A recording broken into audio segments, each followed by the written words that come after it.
عمران خان صاحب کو جناب ایک نوٹس بھیج دیا گیا ہے. یہ نیا نوٹس آیا ہے. سی سی ٹی وی فوٹیج بھی ان کی جانب سے ریلیز کی گئی ہے. چند افراد آتے ہیں موٹر سائیکل کے اوپر, نظر آتا ہے کہ کوئی چیز اندر پھینکتے ہیں. حکومت کی جانب سے سٹانس جو ہے آج صبح آ گیا اور انہوں نے اس 8 رکنی بینچ کے قیام کو جو ہے پوری طرح اس کو مسترد کر دیا. وہ یہ کہہ رہے ہیں کہ جی ہم نے اس کو چھوڑنا نہیں ہے. ہیڈ آن کولیشن کی اب صورتحال بالکل کلیئر کر واضح ہو گئی ہے. چیف جسٹس کا آفس کوئی اور جج استعمال نہیں کر سکتا. چیف جسٹس کا دفتر 2 سینئر ججز کے ساتھ کیسے شیئر کیا جا سکتا ہے.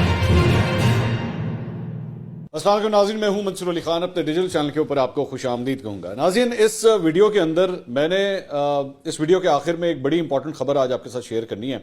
خبر میرے سے ریلیٹڈ ہے جی, اور وہ کسی اور سے ریلیٹڈ نہیں, میرے سے ریلیٹڈ ہے. اور آپ کو یہ خبر جان کے بڑی خوشی ہوگی جو میں آپ کے ساتھ شیئر کروں گا.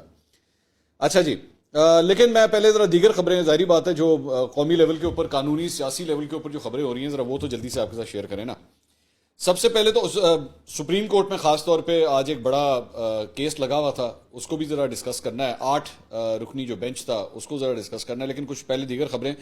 عمران خان صاحب کو جناب ایک نوٹس بھیج دیا گیا ہے. یہ نیا نوٹس آیا ہے محکمہ ایکسائز اینڈ ٹیکسیشن کی جانب سے, جو ہے ہاؤس ٹیکس, گھر کے اوپر ٹیکس جو لگتا ہے اس کا نوٹس بھیجا گیا ہے.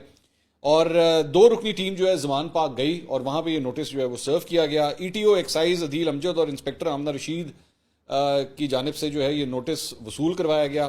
انسپیکٹر آمنہ رشید نے کہا کہ جی زمان پاک رہائش گاہ پر 36 لاکھ روپے کا ٹیکس واجب الادا ہے.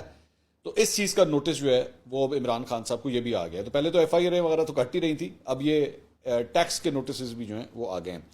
اس کے علاوہ عمران خان صاحب کے جو وکیل ہیں اظہر صدیق صاحب, ان کے گھر کے اوپر جو ہے وہ رات کو ایک کاروائی ہوئی ہے اور نامعلوم افراد کی جانب سے سی سی ٹی وی فوٹیج بھی ان کی جانب سے ریلیز کی گئی ہے. یہ اسکرین کے اوپر آپ دیکھ سکتے ہیں کہ چند افراد آتے ہیں موٹر سائیکل کے اوپر اور ان میں سے 2 افراد اترتے ہیں, ان کے گھر کے سامنے آتے ہیں اور اس کے بعد نظر آتا ہے کہ کوئی چیز اندر پھینکتے ہیں. بعد میں جو اس کی تصویریں اور فوٹیج سامنے آئی ہے اس کے اندر پلاسٹک کی بوتل کے ساتھ جو ہے وہ ایک ریپنگ ہوئی ہے. اور اظہر صدیق صاحب کا یہ کہنا ہے کہ جی یہ پیٹرول بم تھا جو میرے گھر کے اندر پھینکا گیا. اور ظاہری بات ہے وہ پھینکا گیا لیکن میرے خیال میں وہ پھٹ نہیں سکا. وہ تو ہے یہ بھی پلاسٹک کی بوتل. پلاسٹک کی بوتلوں کے اوپر جو ہے وہ مجھے یاد ہے کہ عمران خان صاحب کی جانب سے, ان کی پارٹی کی جانب سے, جب آپ کو یاد ہوگا زمان پاک کے باہر جب وہ کاروائیاں ہو رہی تھی تو پولیس نے اس وقت جو ہے ایک سیمپل دکھایا تھا اس کا کہ یہ دیکھیں جی اس طرح کے پیٹرول بم جو ہیں وہ یوز ہوئے ہیں. تو پی ٹی آئی نے اس وقت جو ہے اس پہ اعتراض کیا تھا کہ جی پلاسٹک کی بوتل میں کس طرح پیٹرول بم بن سکتا ہے. تو یہاں پہ بھی جو ہے کچھ ایسی ہی چیز پھینکی گئی اور وہ نہیں پھٹی. تو سب سے میرے لیے امپورٹنٹ بات یہ ہے کہ اللہ کا شکر ہے کہ کوئی جانی نقصان نہیں ہوا. لیکن اظہر صدیق صاحب یہ بھی دعویٰ کر رہے ہیں کہ ان کے گھر پر فائرنگ بھی ہوئی ہے اور 3 خول بھی ملے ہیں. یہ بھی اس بات کا بھی انہوں نے دعویٰ کیا ہے. تو this is very unfortunate if this is happened. مطلب ظاہری بات ہے کسی کو بھی اس طرح انٹیمیڈیٹ کرنا یا تھریٹ کرنا یہ کوئی اچھی بات نہیں ہے. یہ دس از اے ویری انفارچونیٹ انسیڈنٹ. اچھا جی, اب آ جائیے اس معاملے کے اوپر جو سپریم کورٹ آف پاکستان میں آج جو ہے وہ سامنے آیا ہے. اور معاملہ ہے سپریم کورٹ پروسیجر بل, جس کے اوپر تمام قانون دانوں کی نظریں تھیں آج کہ کیا ہوتا ہے وہاں پہ.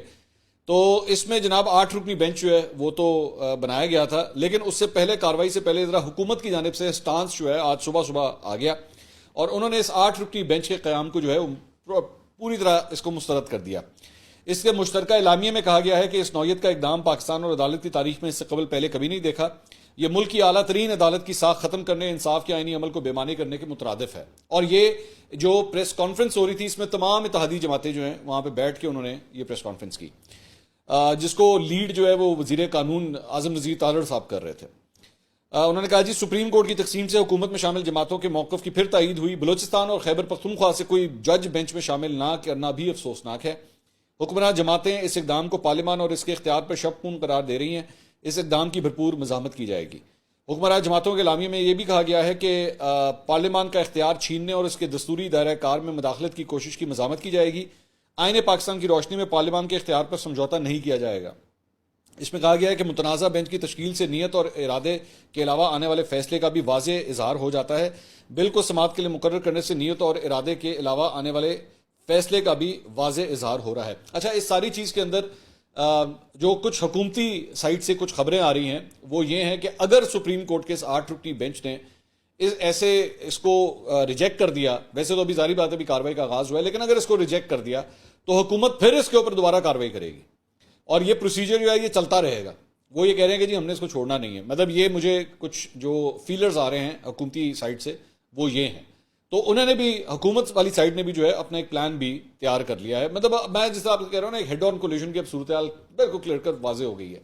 میں یہاں پہ ایک بات کی وجہ سے کہنا چاہتا ہوں کہ اکثر اوقات ہم نے جو سنا تھا, میں کوئی قانون دان نہیں ہوں لیکن جتنا بھی تجربہ ہے اس کی بنیاد کے اوپر جو کچھ سیکھا ہے, ہمیشہ یہی کہا جاتا تھا کہ ججز کی جانب سے ان کے اوپر ہلکا سا ایک چھینٹا بھی نہیں آنا چاہیے اس بات کا کہ جیسے ان کا کوئی مائنڈ میک اپ ہوا ہوا ہے یا ان کی کوئی سائڈ یہ لوگ لے رہے ہیں یا جان بوجھ کے کوئی ہم خیال بینچ بن رہا ہے. اس کا بہت زیادہ خیال رکھا جاتا تھا, بہت زیادہ. But these are in the good years, آج سے چند سال پہلے کی میں بات کر رہا ہوں.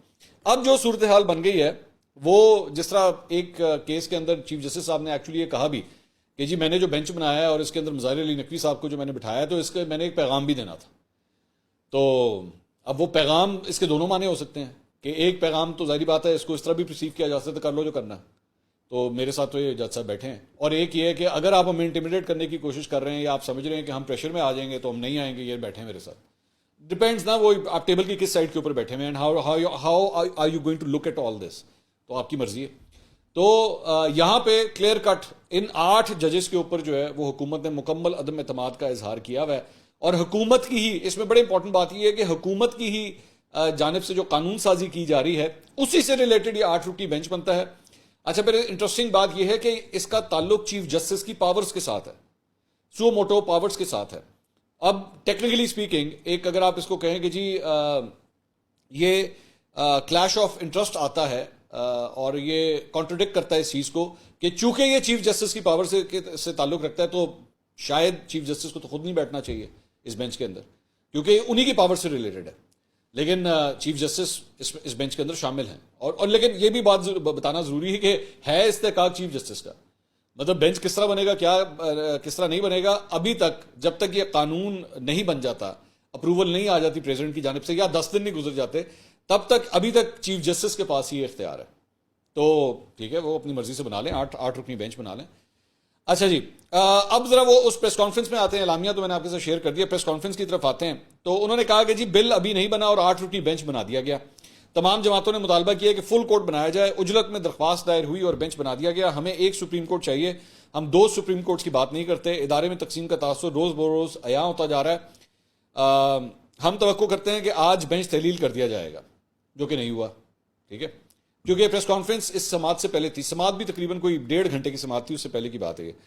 قمر زمان قاہرہ صاحب وہاں بیٹھے ہوئے تھے. انہوں نے کہا جی بل ابھی پارلیمنٹ کے پاس ہے اور سپریم کورٹ نے ٹیک اپ کر لیا. کیا آپ پارلیمنٹ کو اپنے اختیار سے روکنا چاہتے ہیں؟ ہم ساری جماعتوں نے پارلیمنٹ کے اختیار کے لیے جدوجہد کی ہے. آج یہ بینچ بنا کر پارلیمان کے اختیار کو روکنے کی جو کوشش کی جا رہی ہے وہ قبول نہیں ہے. کامران مرتضیٰ صاحب جو JEFA سے تعلق رکھتے ہیں, انہوں نے کہا مجھے کیس کے فکس کرنے پر بھی حیرانی ہوئی اور بینچ کے ممبران پہ بھی. جو کیسز ہم نے جنوری میں فائل کیے تھے ان پر ابھی تک نمبر بھی نہیں لگے. دوسری جانب ابھی قانون بھی نہیں بنا اور کیس فکس ہو گیا. تو یہ بھی ایک بڑی انٹرسٹنگ بات ہے.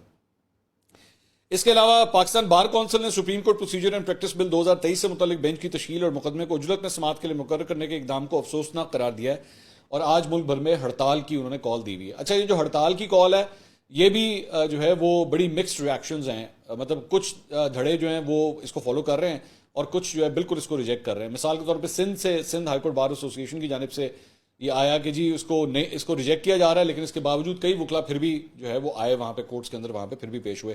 سو اس کے اوپر جو ہے ایک مکس ریاکشن ہے.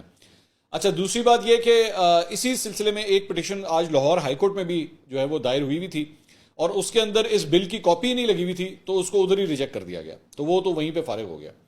تو ایک معاملہ جو ہے وہ یہ بھی ہے. اب آ جائیں اس کیس کی سماعت کے اوپر کہ کورٹ روم کے اندر ایکچولی کیا کچھ ہوا ہے. اس میں جناب بیسیکلی 4 درخواستیں جو ہے وہ فائل کی گئی تھیں جن کو کلب کیا گیا اور اس کے اوپر سماعت ہوئی. 8 رکنی بینچ میں نام دوبارہ لے دیتا ہوں. Justice عمرتا Bandial chief justice head کر رہے ہیں اس کو. جسٹس اعجاز الحسن, جسٹس منیب اختر, جسٹس مظاہر علی نقوی, جسٹس محمد علی مظہر, جسٹس عائشہ ملک, جسٹس اظہر حسن رضوی اور جسٹس شاہد وحید اس بینچ کے اندر شامل ہیں. اچھا, اس کے آغاز پہ درخواست گزار راجہ عامر صاحب جو ہیں ان کے وکیل امتیاز صدیقی صاحب نے دلائل دیے. یہ امتیاز صدیقی صاحب مریم نواز کے خلاف جو کیس چل رہا تھا اس کے اندر بھی وکالت کر چکے ہیں, تو وہ یہاں پہ بھی کھڑے ہوئے تھے. انہوں نے کہا کہ وفاقی حکومت اور الیکشن کمیشن انتخابات کروانے پر آمادہ نہیں ہے.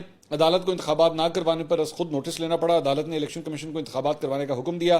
آئین پر عمل کرنے کے عدالتی حکم کے بعد مسائل زیادہ پیدا کیے گئے. عدالت اور ججز پر ذاتی تنقید کی گئی. وزراء اور ارکان پارلیمنٹ اس کے ذمہ دار ہیں. انہوں نے کہا مجوزہ قانون سازی سے عدلیہ کی آزادی میں مداخلت کی گئی، بل کے تحت از خود نوٹس اور بینچز کی تشکیل کا فیصلہ 3 رکنی کمیٹی کرے